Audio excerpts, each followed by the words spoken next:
Assalamualaikum. Kembali dengan YouTube channel The Miracle of Life. Di channel ini, saya ingin berbagi cerita tentang kisah nyata yang dialami oleh seseorang, di mana dalam ceritanya mengandung keajaiban yang Allah berikan untuk dirinya, bahkan mungkin bagi kita semua. Dengan harapan, cerita ini dapat menginspirasi bagi kita untuk selalu berbuat baik, kapan dan dimanapun kita berada. Yuk, kita simak ceritanya.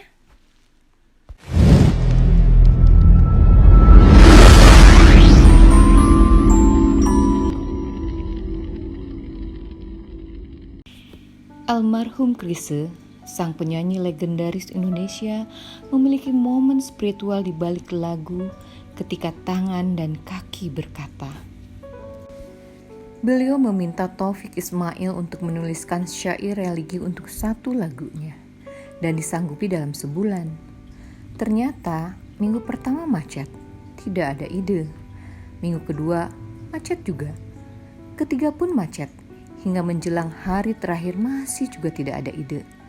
Taufik gelisah dan berniat telepon Chrisye dan bilang, "Chris, maaf, macet." Namun di malam harinya Taufik mengaji.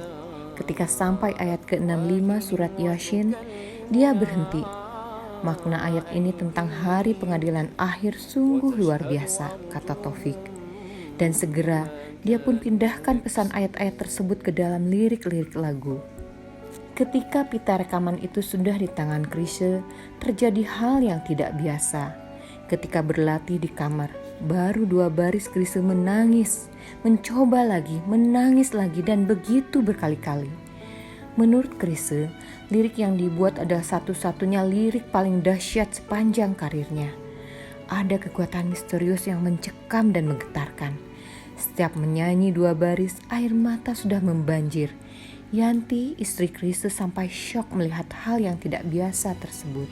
Lirik lagu tersebut begitu merasuk dalam kalbu dan menghadapkan pada kenyataan betapa manusia tidak berdaya ketika hari akhir tiba. Sepanjang malam dia gelisah, lalu diteleponlah Taufik dan diceritakan kegelisahannya. Taufik mengatakan bahwa lirik lagu tersebut diilhami oleh surat Yasin ayat 65. Disarankan kepada Chrisye untuk agar tetap tenang. Di studio rekaman hal itu terjadi lagi. Chrisye mencoba, tetapi baru 2 baris sudah menangis. Dan berulang kali hasilnya tetap sama. Erwin Gutawa yang menunggu pun sampai senewan. Yanti lalu sholat untuk khusus mendoakannya. Akhirnya, dengan susah payah, Chrisye berhasil menyanyikannya hingga selesai. Rekaman itu sekali jadi tidak diulang, karena Chrisye tidak sanggup lagi untuk menyanyikannya. Menurut istri almarhum, sejak saat itu Chrisye yang mu'alaf tidak pernah lagi meninggalkan sholat dan tidak pernah sanggup menyanyikan lagu itu lagi.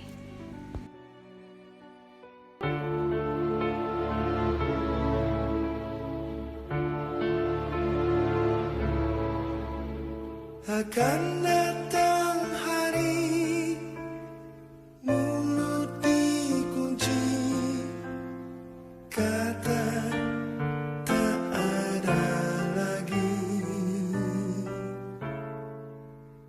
Akan tiba masa tak ada suara dari mulut kita. Berkata tangan kita tentang apa yang dilakukannya. Berkata kaki kita kemana saja dia melangkahnya.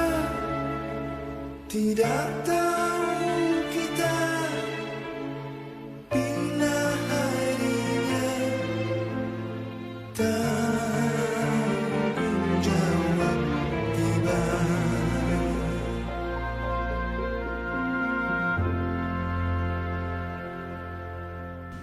Bagaimana menurut kalian? Aku sih secara pribadi begitu tersentuh mendengar lagu ini. apalagi setelah mendengar ceritanya. Semoga ada hikmah yang bisa kita petik dari cerita ini. Dan seperti biasa, jangan lupa subscribe ya dan bunyikan loncengnya untuk dapat cerita menarik lainnya. Assalamualaikum.